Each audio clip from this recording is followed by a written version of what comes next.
ಮೆಂತ್ಯ ಪನ್ನೀರ್ ಪಲಾವ್ಗೆ ಬೇಕಾಗಿರುವ ಇಂಗ್ರೀಡಿಯೆಂಟ್ಸು: ಪನ್ನೀರು, ಈರುಳ್ಳಿ, ಟೊಮೊಟೊ, ಮೆಂತ್ಯ ಸೊಪ್ಪು, ಮೆಣಸಿನ್ಕಾಯಿ, ಪುದೀನ, ಕೊತ್ತಂಬರಿ ಸೊಪ್ಪು, ಈರುಳ್ಳಿ, ಕಾಯಿ ಇಷ್ಟು ಹಾಕಿ ಪೇಸ್ಟ್ ಮಾಡ್ಕೊಂಡಿದ್ದೀನಿ. ಇದು ಮಸಾಲೆ: ಗೋಡಂಬಿ, ಪಲಾವ್ ಸಾಮಾನು, ಶುಂಠಿ ಬೆಳ್ಳುಳ್ಳಿ ಪೇಸ್ಟ್, ಗರಂ ಮಸಾಲ.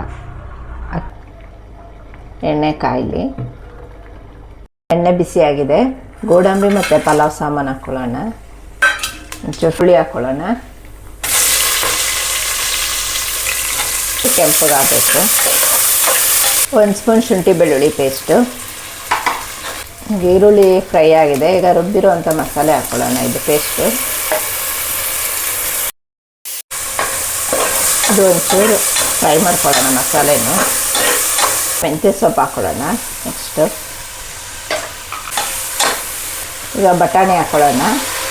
ಇದನ್ನು ಹಾಕ್ಕೊಂಡು ಫ್ರೈ ಮಾಡ್ಕೊಳ್ಳೋಣ 5 ನಿಮಿಷ. ಸ್ವಲ್ಪ ಅರಿಶಿನ ಹಾಕ್ಕೊಂಡು ಫ್ರೈ ಮಾಡ್ಕೊಳ್ಳೋಣ. ಟೊಮೊಟೊ ಹಾಕ್ಕೊಂಡು ಇದನ್ನು ಫ್ರೈ ಮಾಡ್ಕೊಳ್ಳೋಣ. ಈಗ ಪನ್ನೀರ್ ಹಾಕ್ಕೊಳ್ಳೋಣ. ಪನ್ನೀರ್ ಹಾಕ್ಕೊಂಡು ಒಂದು 5 ನಿಮಿಷ ಮಿಕ್ಸ್ ಮಾಡ್ಕೊಳ್ಳೋಣ. 1/2 ಗ್ಲಾಸ್ ಅಕ್ಕಿಗೆ ನಾನು 3 ಗ್ಲಾಸ್ ನೀರು ತೊಗೊಂಡಿದ್ದೀನಿ. ಮಳಬೇಕಿದು. ಮಳ್ಳದ ಮೇಲೆ ಅಕ್ಕಿ ಹಾಕ್ಕೊಳ್ಳೋಣ.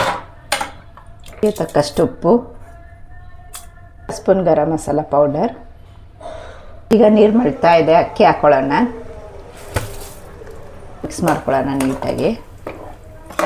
ಇಷ್ಟು ಇದು ಮಳ್ಳದ ಮೇಲೆ ಕುಕ್ಕರ್ ಕ್ಲೋಸ್ ಮಾಡ್ತೀನಿ. 1 ಸ್ಪೂನ್ ತುಪ್ಪ ಹಾಕ್ಕೊಳ್ಳೋಣ. ತುಪ್ಪ ಹಾಕ್ಕೊಂಡು ಕುಕ್ಕರ್ ಮುಚ್ಚಳ ಮುಚ್ತೀನಿ. 2 ವಿಷಲ್ ಕೂಗಿಸ್ಕೊಳ್ಳೋಣ. ನೋಡಿ, ಮೆಂತ್ಯ ಪನ್ನೀರ್ ಪಲಾವ್, ಸಲಾಡ್, ಮೊಟ್ಟೆ. ಇದು ಜ್ಯೂಸ್. ಏನು ಜ್ಯೂಸ್ ಹೇಳಿ? Water apple juice.